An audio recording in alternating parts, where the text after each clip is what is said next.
आस्था के पर्व नवरात्रों से पहले हिमाचल प्रदेश सरकार ने प्रदेश की जनता को एक बड़ी सौगात दी है। हिमाचल पथ परिवहन निगम और भाषा कला एवं संस्कृति विभाग की ओर से मिलकर प्रदेश के अंदर श्रद्धालुओं के लिए एक नई पहल की शुरुआत की जा रही है, जिसमें प्रदेश के अंदर सीधी बस सुविधा से श्रद्धालुओं को शक्तिपीठों के दर्शन करवाए जाएंगे। शुरुआती चरण में धर्मशाला से बस की शुरुआत होगी और चिंतपूर्णी के साथ साथ ज्वालामुखी के दर्शन लोगों को कराए जाएंगे। इसके बाद योजना का विस्तार भी होगा और अन्य मंदिरों को भी इस योजना से जोड़ा जाएगा। इस बारे में पथ परिवहन निगम के मुखिया मुकेश अग्निहोत्री ने जानकारी दी। भव्यता है, वैभव है, लेकिन मंदिर जो है लगभग टिल्ट हो रहा है, लेकिन पुरातत्व विभाग जो है उसको ले लिया और उस पर वर्क नहीं हो रहा। मैं उनको लिखने जा रहा हूँ इस बारे में कि अगर टेंपल आपके पास है तो ऐसे ऐतिहासिक मंदिरों को बचाने के लिए प्रयास किए जाए। ऐसे ऐसे बहुत टेंपल्स हैं जो कि पुरातत्व विभाग के पास है, सिर्फ रिकॉर्ड एंट्री के लिए नहीं होने चाहिए। उनको उनके रख रखाव को, उनको किस ढंग से हमने सुरक्षित रखना है, प्रिजर्व रखना है, वो एक मसला है। लेकिन उसको धार्मिकता के हिसाब से या पर्यटन के हिसाब से कैसे आगे बढ़ाना है वो हमें देखना है। पांडवों के समय से बहुत अधिक मंदिर जो है हिमाचल प्रदेश में बने हैं। ऋषि पराशर का मंदिर यहाँ पे है, परशुराम जी का मंदिर यहाँ पे है, और अन्य अन्य मंदिर, मार्कंडेय ऋषि का मंदिर यहाँ पे है। सूरज भगवान के जो है मंदिर हैं जो देखने वाले हैं। तो मैं सारा जो है एक तो उसका टेबल बुक जो है तैयार करवा रहा हूँ, कहाँ कहाँ कौन सा मंदिर है, उसका क्या इतिहास है, वो कितने समय से जो है उसका सारा खाका तैयार करवा के उसको कलमबद्ध किया जा रहा है, और उसमें ज़रूरतें क्या है, वो सारी बातें हम देख रहे हैं। मैं इसलिए मंदिरों का, क्योंकि हमारी धार्मिकता से जुड़ा हुआ है, तो हम इसको थोड़ा स्लो पेस से चला रहे हैं। और अभी आपके सामने चाहे चिंतपूर्णी मंदिर में हमने स्कीम लागू की थी, लगभग अभी 2 महीने नहीं हुए 1 करोड़ रुपया जमा हो गया है। उसमें सिर्फ किस जो लोग आते हैं, जो VIPs को फ़ोन करते हैं मेरा मत्था टेकवा दो, जो DC को करते हैं या SP को करते हैं, मंत्रियों को करते हैं, MLAs को करते हैं कि मत्था टिका दो। हमने कहा भाई तुम्हें फ़ोन करने की बजाय जो है आप 1100 रुपये जमा करवाओ और उसके बाद मंदिर जाओ, आपके सुगम दर्शन हो जाएंगे। अब लेकिन देश दुनिया के लोग उसको बहुत पसंद कर रहे हैं। लोगों को जिनको इतना समय लगता था, ऐसा सब जो सिफारिशें लेके आते थे, अब उनको पता है कि जी वहाँ पे जाएंगे और वहाँ पे मंदिर में मत्था टेकने में कोई दिक्कत नहीं होगी। तो इसलिए अब जब हम क्योंकि मेरे पास ये भाषा आर्ट लैंग्वेज डिपार्टमेंट है, तो मैं देश दुनिया के मंदिरों में जा रहा हूँ, मेरे को इन्विटेशंस आ रहे हैं, तो मैं देखता हूँ कि दूसरे राज्यों के मंदिर इतने आगे कैसे बढ़ गए, चाहे डेवलपमेंट में बढ़ गए, चाहे वैष्णो देवी जी का मंदिर ले लो, आप शिरडी जी का मंदिर ले लो, सत्या साईं बाबा जी का मंदिर ले लो, या साउथ के सारे मंदिर ले लो। तो हमारे को तो कुदरत ने खुद ही, ईश्वर विराजमान है, उनके लिए जो है जो करने का प्रयास जो है हम कोशिश कर रहे हैं।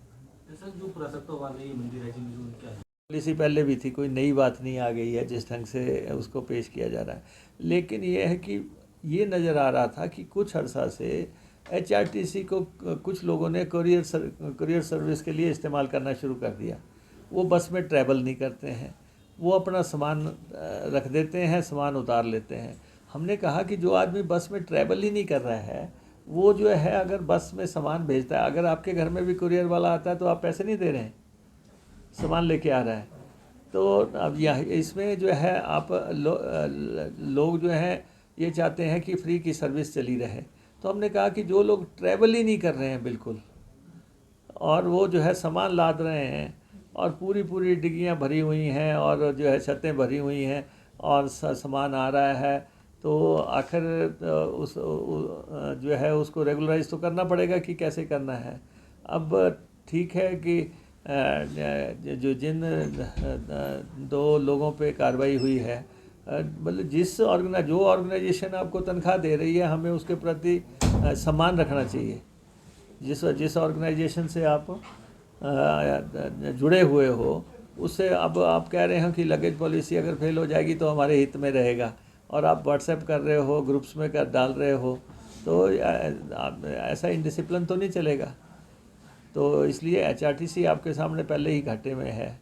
हमें हर महीने सरकार के पास जो है तनख्वाह के लिए पैसे लेने के लिए जाना पड़ता है, और 70-80 करोड़ रुपया हम, और HRTC की तो हम खुद आपके सामने लड़ाई लड़ रहे हैं कि जो बाहर से बसें आती हैं और वो बिना परमिट के, बिना लाइसेंस के, बिना टैक्स के चल रही हैं, हमें रूट भी लेना पड़ता है, हमें ऑडिट भी करवाना पड़ता है, हमें ड्राइवर कंडक्टर की प्रॉपर पे भी देनी पड़ती है।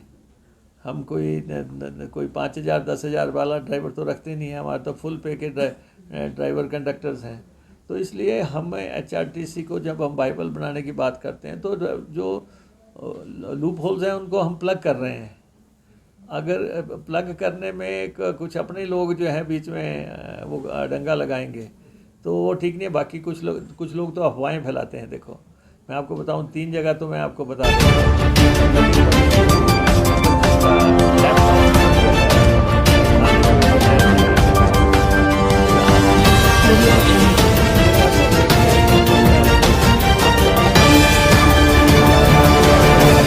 आप अपना टैक्सी लेके जा रहे हैं, कौन रोक रहा है? लेकिन आप जो है अगर ट्रैवलिंग नहीं कर रहे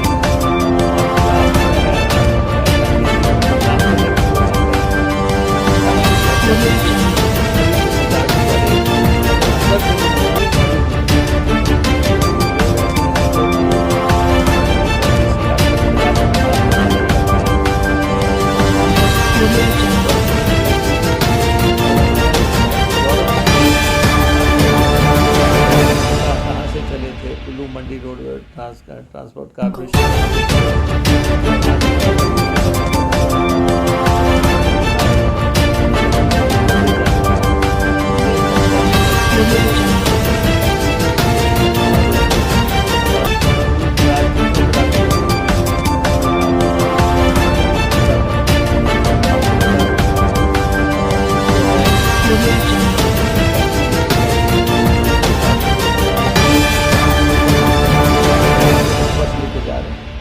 कोई भी कहता है इस बस को 10 किलोमीटर बढ़ा दो,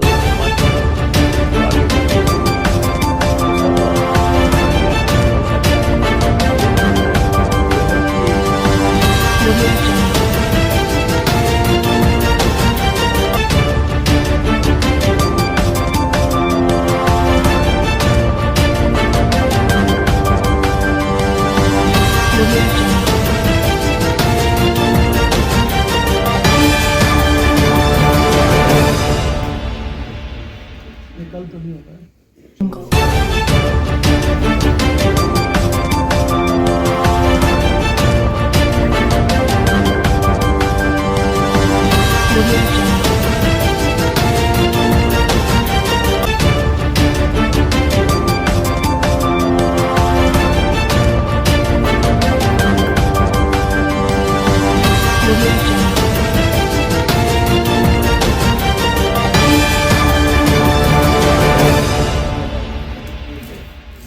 उनकी तो अपनी ग्रेस